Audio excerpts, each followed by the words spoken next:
Blessed Monday, everyone. I realized that I've been had a hole in my heart, like metaphorically, not literally. That'd be sad if there's a physical hole in my heart. But I Yeah, didn't know why until I just realized we haven't done Fascism Fridays. That was a I part of know. the old regime. I know. What is It's very, if very I'm sad. if I can't name what I'm against, then who am I? That's one of the things we'll be talking about this week. Uh, uh, just to introduce ourselves before we dive into the juicy topic, which I'm looking forward to this one, and I'm hoping a lot of people tune in because it's a question I get a lot. But first, I'm Mark Van Steenwyk. I direct the Center for Prophetic Imagination. And I'm Daniel Wolpert. I direct Micah, the Minnesota Institute of Contemplation and Healing. Um, and and I feel like we have to sort of say something about the context and what's going on. We're here in In Minneapolis. Minneapolis. Yeah, we're here in Minneapolis, and the Derek Chauvin trial is starting up this morning. At least I think it's still starting up. I mean, there's all kinds of legal maneuverings going on where it might be delayed a little bit, but I I, think it's basically starting up this morning. I feel like people who support him should be called chauvinists. Just right Yeah, there. It's not even a pun because right it's there. so No, laying out there in the open. yeah, yeah. And so there's a lot of tension. There's a lot of activity. There's a Hmm. lot of discussion of all kinds of things. Um, and that's, on our minds a lot all the time, Hmm. for me anyway. But then, looking at Kathleen showing up here and saying hi to her, I think the other thing that's on my mind is what is the latest clusterfuck out of Missouri? And we had another one, right? We had Yes. another one.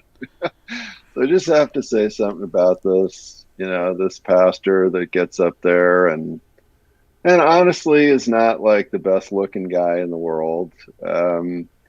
And goes on this rant about how women have to look and act like Melania Trump, or their husbands will stray, and just psychotic stuff. I mean, just like Yeah, I'm so not. I'm horrible. not one to make fun of appearances. I'm actually pretty big about Yes. that. But in this case, Yes. like if you are by You'll social make me standards offended. homely and you're going on a rant about how women are too ugly for their husbands, I feel like some mockery is You're justifiable at that point. you're willing to make an exception for that. Yeah, I'm like, dude, I would never make fun of your appearance, but now I feel like I kind of have to Right. because you're a big dick. So yeah, I mean, it's just Missouri is sort of Missouri is just sort of like this rolling train of just hilarious stories. It's like it can't help itself. Well, I mean, here's just a good comment, and this does connect with our topic. Derek writes, "Do they not even realize that our husband's straight anyway? Even if you're married to like a model like Melania Trump, it's not like people are faithful based upon the hotness of their spouse. That's not how that works. No, it's not how it It's not like, works. oh, if I can find anyone more attractive who will have me, I'm going to go to that. Like that's not how it works. Yeah, Or for most people, anyways. yeah, yeah. But this Anyway, is this thing, Missouri. There's a reason Missouri is like this, and it has everything to do with the topic because it's really. I don't know if it's officially part of the Bible Belt, but if it isn't, it sure as hell should be. I yeah, mean, if you start thinking about Middle American Christian hegemony, Missouri's towards the top of that list of driven by a certain kind of way of being Christian. And so when you start saying Christian, the first thing you think about is like a place like Missouri more than you think about, I don't know, revolutionary Ireland or something more interesting than Missouri. getting a lot of good Missouri comments now. Okay, I say let them stray. I have the power in the relationship. Go Missouri. Missouri, the Florida of the Midwest. Yeah, without the beaches and stuff. Yeah, Stuff like right. rights, replace marriage with free love. Uh, that could be a whole topic by itself, but Yes, yeah, yes. the The hippies already tried that. yeah, and there's different ways of trying to reimagine what it means to have romantic relationships in the modern era. It's not even Right. that recent, but I mean, it seems like these come in waves. Yeah. Uh, well, before we move It's on to the getting real worse. topic, It's getting worse. Florida is the prolapse of the USA. Oh my Yeah, God, that's apt. sort of, Some sort way. of There's disgusting. great people Yeah. in Florida, so I'm sorry for all the good Floridians. But this Yes. Christian thing, so like if every time we have a horribly oppressive president, which I mean in my mind, since I'm good anarchist, they're all that way, but especially when you have these really Bible thumpy conservative evangelical type presidents or people that are willing to co-opt that, like Trump, you have people saying, "I that's it. I can no longer call myself an evangelical." There's those people, and then there's the people like, "Bah, this whole Christianity thing, it's done. I'm done. I'm walking away." And I have no ill will towards people who walk away. Like I'm not one of these people who, when somebody says like I'm not going to church, I'm not a Christian anymore. Always find these people saying, "Good luck. You're never going to find perfection anywhere else. So you might as well hunker down." Like that kind of. Yeah. Those aren't real Christians anyways. You need to look harder. Like these people who put the onus on the wounded to find their own healing. Like Yeah. No. and I'm not like that at all. Like I don't care. If people can't find life within Christianity, then go find life somewhere else. Yeah. Yeah. But Just don't go. but they're still like, well, Go. then people like, why the hell are you a Christian, Mark?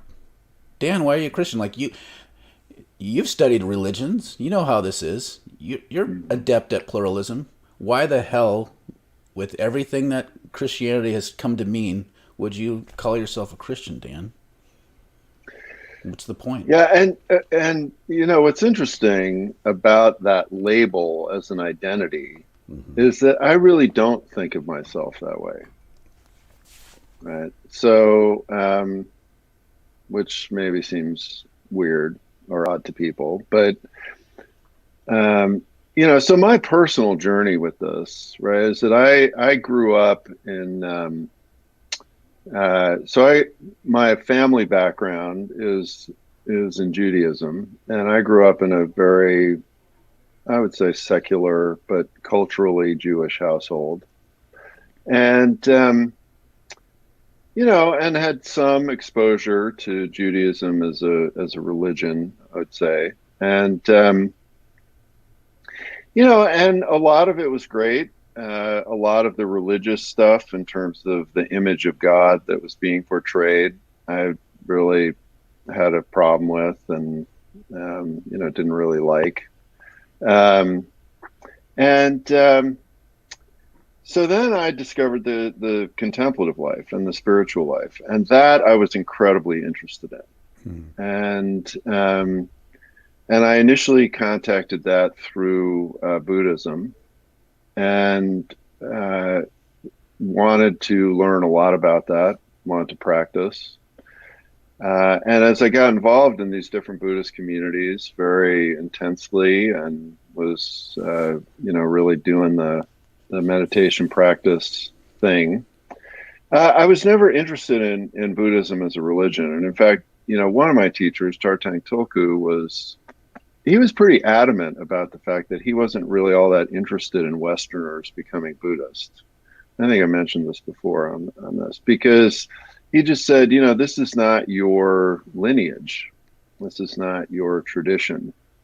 And you can learn from this, and you can learn about all these practices, um, but you also need to deal with your lineage and your tradition. And so after a while of doing this, I started encountering Christian contemplatives, and began to get very interested in this person of Jesus, and what his teachings were about, and then what people had encountered mystically since he was around.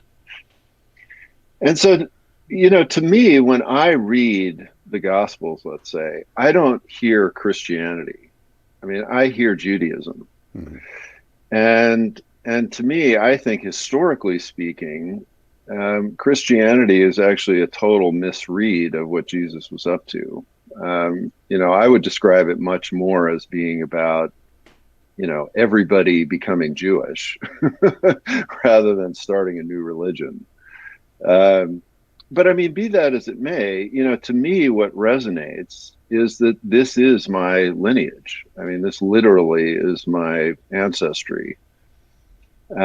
And so this person, as a spiritual teacher in my lineage, is a very powerful figure. Now, that doesn't mean I can't learn from other spiritual teachers, and I do all the time. But, I consider Jesus really to be my main teacher. And so, in that sense, I can say, well, yeah, I'm Christian. But I would also say at the same time that most of what passes as the religion based on Jesus is crap. I mean, I would just say that most of it is garbage. And, I remember being involved in Christian contemplative communities for a while and then going to my first kind of Christian regular worship service and just being horrified. Just being like, I don't want to do this, Um, so yeah, it's a very interesting conundrum because and this is true in every religion, right? So in every religion, you have the kind of contemplative stream, right? So the Mm-hmm. thing is, if you go, for example, to Thailand and you go to Bangkok and you go to these Buddhist temples, you see all these people bowing down to giant statues of the Buddha. And, the Buddha would be horrified by this and would say, this is garbage. This isn't what I was talking about. So, you always have the contemplative stream of a religion, and then you have the more religious, uh, what you might even call secular stream. And those two often look really different. Yeah. Uh, and there's a lot of issues with that. Yeah. My own reasons for being Christian, I usually boil it down to three things. And one is negative. Like, to me, I consider being a Christian the same way I consider being a white person. Like, I'm formed by Christianity, I'm formed by whiteness, and I can't really walk away from being white. I have to deal with it. And I can't really Mhm. walk away from being formed as a Christian. I have to deal with it. Now, you can convert to other religions and find other traditions. And so I think one way that people do deal with it is trying to counterform into another religious tradition and challenge that. But for me, there's a couple reasons why I don't. One of them is, you know, when I was nine, I've had these mystical experiences with Jesus. Like, to me, they weren't just some vague sense. And the biggest one, I remember when I was 19 and my mom was dying and I was working at a job. I wrote about this in the book on Kingdom. I had a temp job sweeping a giant freezer that held McDonald's French fries. It was like a warehouse that just held McDonald's French fries. And so I'd go in every other day to sweep it because the refrigerant would kick out this black dust. So it's the most depressing job. And my life Would is the black depressing. would the black dust become part of the French fries? No, because they're in boxes. Oh, And so then they'd ship okay. these frozen boxes to the different stores to be deep fried and shoved Okay. into faces. And so So I was really depressed, and I had people in my church, my charismatic church, because I didn't go to this Christ for All Nations in Dallas, Texas, right out of high school, that I'd missed God's will for my life. That's what they were telling me. Mm. I was on God's plan B. So I'm depressed. My church is like, and my church is going through a church split. And so I'm like, I renounced this. So I try to strip naked in my bedroom and try to formally forsake Jesus by blaspheming as much as I could in my 19-year-old way. And and I was depressed, and as I'm laying there like trying hard and I can't, it just wasn't working. All of a sudden I felt Christ come to me saying, "It's okay. This sucks. You can let it all go. I'm not going anywhere." That was basically in so many words, what happened. So Right. to me, like, okay, well, I have an experience of this Christ. So, and the tradition that explores what that means is Christianity. And so you get, like you said, the Hmm. really interesting reflections on that. Some really cool people grappling with what does it mean to encounter Christ in the world. And you get the shitty versions of that. And so I try to Hmm. like connect with the prophetic tradition within that Jesus was a part of, and that you see the best of Christianity being a part of this prophetic lineage. And the Hmm. other third part reason is like, at the end of the day, there's a reason I'm an anarchist, and it's like, fuck all of you who are messing up Christianity. You're not telling me what Christianity is. I'm going to tell you what Christianity is. So there's a little bit of a, like, no, I'm not going to let you have this and ruin it even worse. So those are kind of the things that kind of keep me anchored in this. But this, So, so would you say that you're shaking the dust off of your French fries and yes, going to the next town? casting my French fries before swine. I don't know. It breaks. Yeah. I thought you were going to say that you found a French fry that looked like Jesus. So I thought that's where that was That would be heading. amazing. I would have, and I just deep fried it by itself and ate it as like my own little Eucharist. There you go. Some comments coming in that I think Yeah. are good. Going back to the Missouri pastor, Missouri jerk pastor yelled a lot about how butch women are undesirable, and I would just like to point out the overwhelming evidence against that argument. Give me an hour, and it could definitely include red carpet photos of PowerPoint and a cool dozen queer blog listicles. So Okay. when posed with a problem, Dr. Parent goes right to research mode as a historian. I like that. There you go. I'd Uh, like to see that PowerPoint for sure. that'd be a good YouTube video Be, too. that'd be great. Yeah. Yeah. Derek writes, I'm a pastor and sometimes I ask myself the same question. I try and move away from the label as an identity, but even saying Jesus follower has its own baggage. And again, Stefan says, Hmm. replace Christian with Jesus follower. I don't do that. You know why? Because almost everyone I've ever met who's done that move has been an evangelical. I'm not a Right. Christian. I'm a Jesus follower. It's a total Yeah. classic evangelical power move, play. And so I just find it, I'm just distrustful. Right. Yeah. Yeah, and so that's why I mean that's why I like the term teacher and my being a student. I mean, I don't know if I've told this story here, but it took me 25 years to come up with this. Um, because I'm just, I guess, a little dense or something. But um, this was a search for the answer to the great American question. What do you do? Right? That's Mm. when you meet somebody, you're like, well, what do you do? And I just had a really hard time with all the different answers that I was coming up with, and That's so totally like, yeah, I I just, never know how to explain what the hell it is that I yeah, do. Yeah. yeah, I just, I didn't like any of them, so I'd say my latest job, and, sometimes that felt okay, and sometimes it just and didn't really seem to fit with my vocation. It was just more, yeah, what I happened to be doing to make money at the time. Mhm. And so, as I said, it took me about 25 years to come up with this, but now, when people ask me that, I say I'm a student of the spiritual life, and I really like that answer. It really is. It really And encapsulates a lot. yeah, and so that's where to me, uh, um, using this term teacher, it kind of gets me out of the religious realm with a lot of this, and more identifying with the contemplative tradition. Um, yeah, Yeah. so I I need to find my version of that yeah, I start trying to explain and like a paragraph in, they're like anarchism, mysticism, right, politics. What the right, fuck? I don't right, even exactly. know what you're talking about anymore. Yeah, no, I needed to have the elevator speech because I would do the Yeah. same thing. I mean, I just sort of start babbling, and I Yeah. could tell that I was like not working. Yeah, I'll tell people I direct a nonprofit that explores the intersection between radical politics and deep spirituality. What? What does that mean? Right. I don't know. It sounds good though. Yeah. Well, CK asks, is religion just becoming antiquated, and do you think there is a move to the more personal, reflective lifestyle and yeah, spirituality?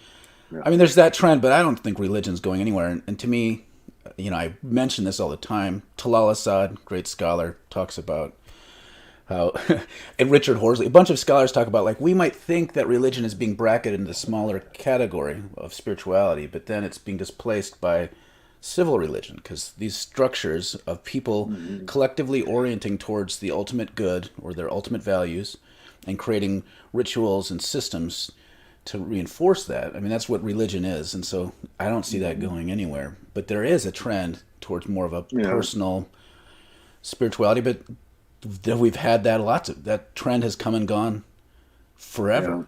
It's been a thing for a long yeah. time. Yeah, I mean, I think that that's a really interesting question, CK, and a lot of people are talking about this. Are we entering this sort of post-religious period in humanity? And certainly in the United States and in Western Europe, you've got tens of millions of people that have no involvement with any kind of organized religion at all. Yeah. And many of them are very involved with what they would consider to be spiritual practices.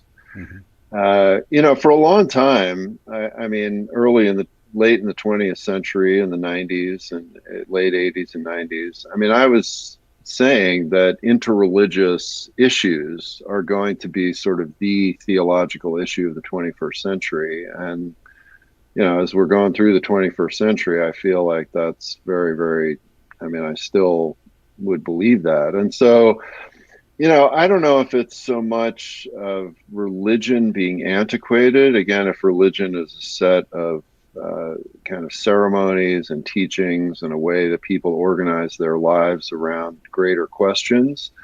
But I do think that religion and religious teachings are mixing in a way that is really, really new. Hmm. And so, what that starts to look like is, that's an interesting question. And yeah, Yeah, we definitely see. I mean, the possibilities for cross pollination and innovation within spirituality and religion. It's like, I mean, yeah, how can we not have more of huge. that? The more our world becomes interconnected. Yeah. Derek writes, sometimes I feel like Richard Gere in An Officer and a Gentleman. When Lou Gossett Jr.'s character is trying to break him down, Gere's character says, I got nowhere else to go. Um, Mm. yeah. This, what Yeah. Jesus said, are you going to leave too? Are you going to leave me too? And the disciples said, we don't have anywhere else to go. Sometimes that's the only thing that keeps you around. Like, what else am I going to do? Right. Yeah. Jesus, anarchy in the USA? Yes. I find Christian anarchy very appealing. You know, try visiting the Christian anarchy pages on Facebook for a while. It'll cause you to question everything. It'll be less appealing. Oh my God. But yeah, I'm generally on that page. Stefan writes, most of Christianity is worshiping Jesus while ignoring his teachings. I mean, that's totally true. Yeah. I mean, because the living Well, Christ, like the stuff Jesus says is really not conducive towards, having power and oppression over people. So, of course. yeah. Yeah. Yeah. And and that's again part of this difference between religion and any sort of contemplative or wisdom tradition and community practice is that religion is often just about worship, right? So it's a set of teachings, rituals, beliefs, attitudes, activities, and you go through those things, and so then it's about this worship phenomenon. And again, I point to the Buddhism thing, because here in America, people think Buddhism is this kind of non-religion, and it's this great pure thing because only a certain set of those teachings have come over here. And as I said, go to Bangkok and watch people bowing down to a 6-ton golden Buddha. I mean, this Buddha is made of solid gold and weighs 6 tons. And you've got all these people just, bowing down to this. And it's like, oh my gosh, this is not what the Buddha talked about. And it's exactly the same phenomenon. Mm-hmm. And Hell writes, or when people say, I'm not religious, It's not about religion, it's about relationship. The attempt of distancing oneself with that you deem as boring or monotone or judgmental, but at the end of the day, religion is an amoral term. I can't help but think of the movie Saved and all the attempts of making Jesus cool. Yeah, that's another Right. version of the I'm not a Christian, I'm a Jesus follower. Yeah. Relationship, not religion. Yeah.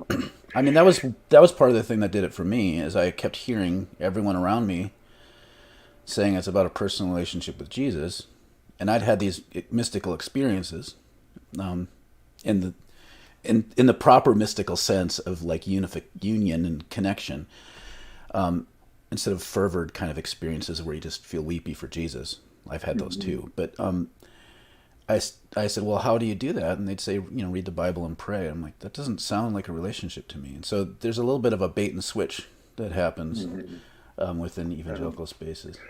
Yeah, and one of the things, and I think that what you're getting at here, which is very important, um, and this is one of the things that's talked a lot about in the contemplative tradition.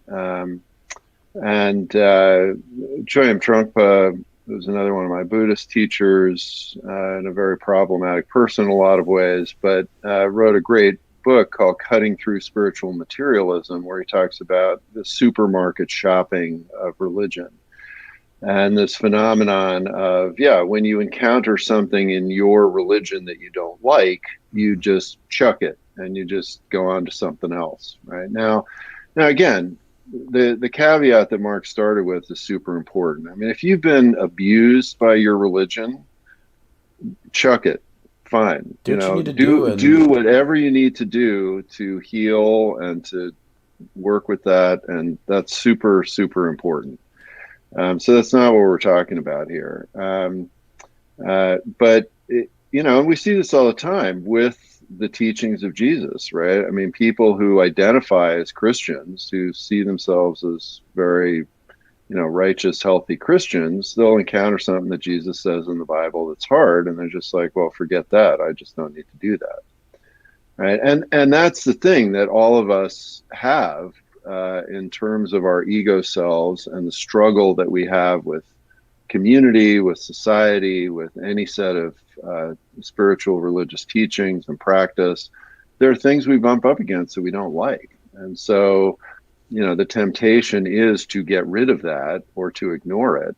mm-hmm. And one of the things that the life of practice says is, well, don't do that. Just go deeper into it. And again, I love your analogy to whiteness, because I think that's a great one. You can't chuck that if you're a white person in America, much as we try all the time to chuck that.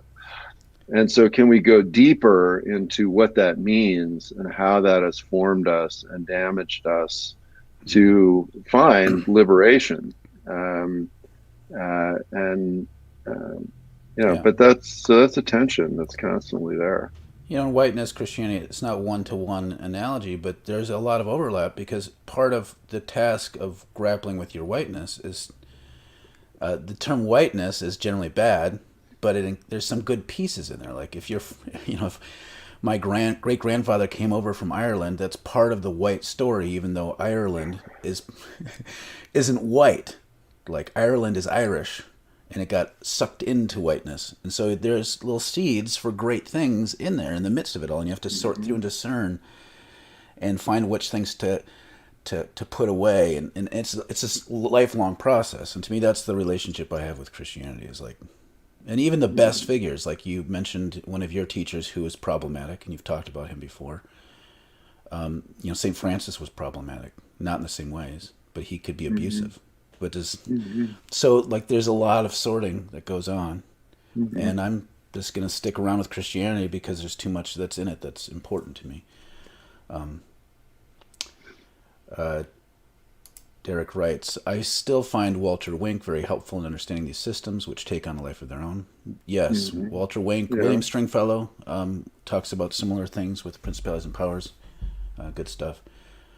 Stefan writes, Derek, I'm more for Christian or Jesusist democratic socialism. Okay. Mhm. Derek writes, I like the appeal of it as well. I'm also a fan of distributivism, as G.K. Chesterton proposed, but it's outside but outside the Roman Catholic framework. Just getting a little bit of political insider talk here. James writes, followers of the way has potential for describing following Jesus as a mode of spirituality. I tend to like that. I've known people that were part of the Way International, which is a cult, and so they would hate that. So it shows the Yeah. problematic nature of all Yeah. these words. But followers of the Way is kind of a little bit what they called the early Jesus followers. I was going to say, I mean, that's the original language of the communities that were following Jesus. So that certainly has very old roots. Hmm.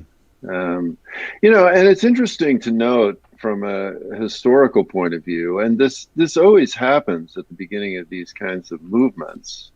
It's like the way that we talk about, Lutheranism is different than Luther, Calvinism is different than Calvin, Christianity is different than Jesus, right? So, at the beginning of the Jesus movement, where it was called just the way, we have all this documentation from Roman sources where they were very confused by what was happening because it didn't look like it was a religion.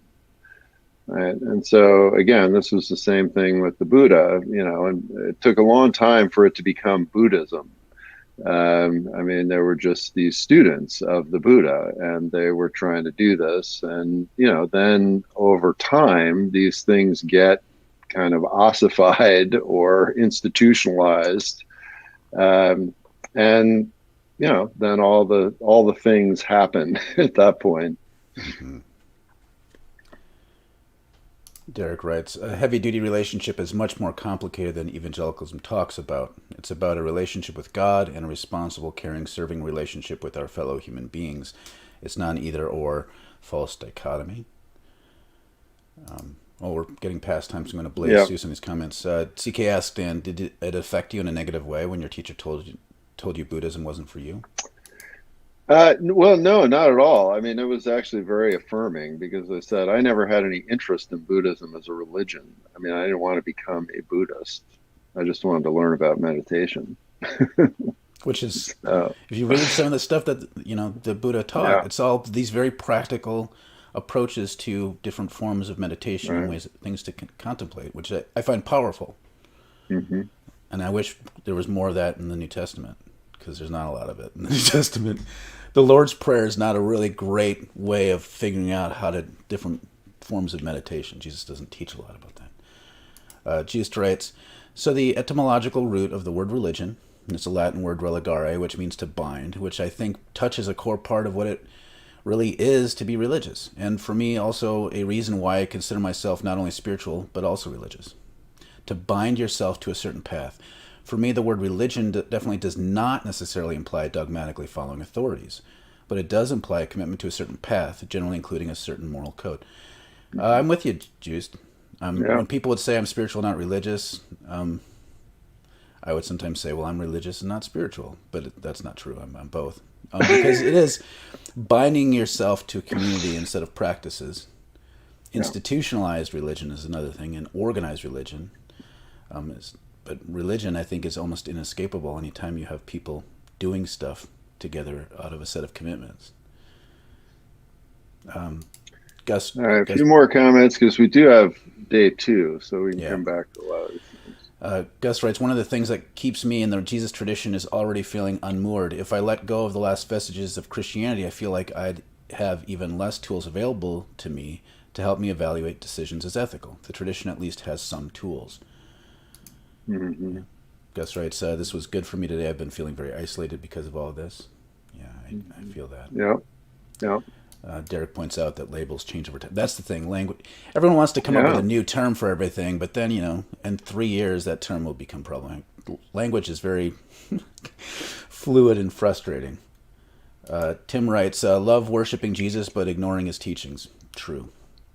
And Tim is greeting us from Liverpool Oh, in yeah. the UK. Liverpool, UK. Awesome. Greetings That's great. from across the pond.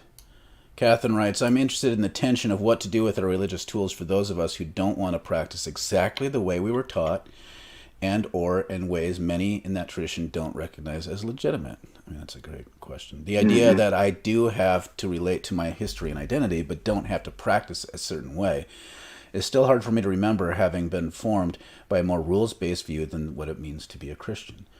Yeah. I mean, that's something we can probably focus a lot on Wednesday. The question Yeah. of how to have a fluid sort of identity Hmm. that's still faithful Yeah. is a big challenge, and it's becoming more of a challenge for people as we move further into this pluralism that we Yeah. live in. Last couple comments, and then we'll call it a day. Stefan writes, a random question. Do you think Jesus was an Essene, came out of that tradition? They were also peaceful, egalitarian, etc. There are a lot of folks that think so.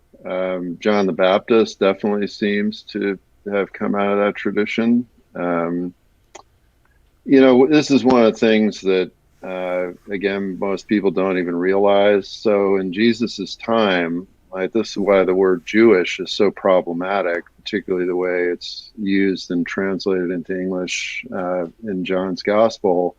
There was really no such thing as the Jewish religion in Jesus's time. People were members of the 12 tribes. They were followers of this particular deity. Um, and, you know, in and around the area of Jerusalem, there were some, 70 different kind of sects of this emerging religion, many of which, and often the dividing line fell around whether or not you liked the temple authorities in Jerusalem.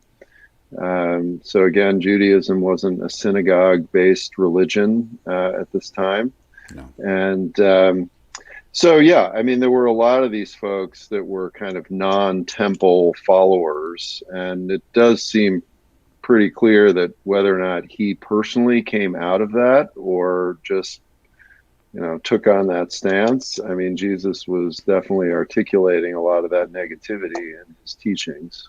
Mm-hmm. Yeah. Derek writes, labels are difficult as marginalized communities use these labels to bring themselves together, but then as those marginalized communities become less marginalized, the terms then become institutionalized. I mean, Christianity started as a marginalized term. They're Right. first called Christians in Antioch, and then there's this trend, like what Dan's pointing out, and there's never been one thing called Christianity either. No.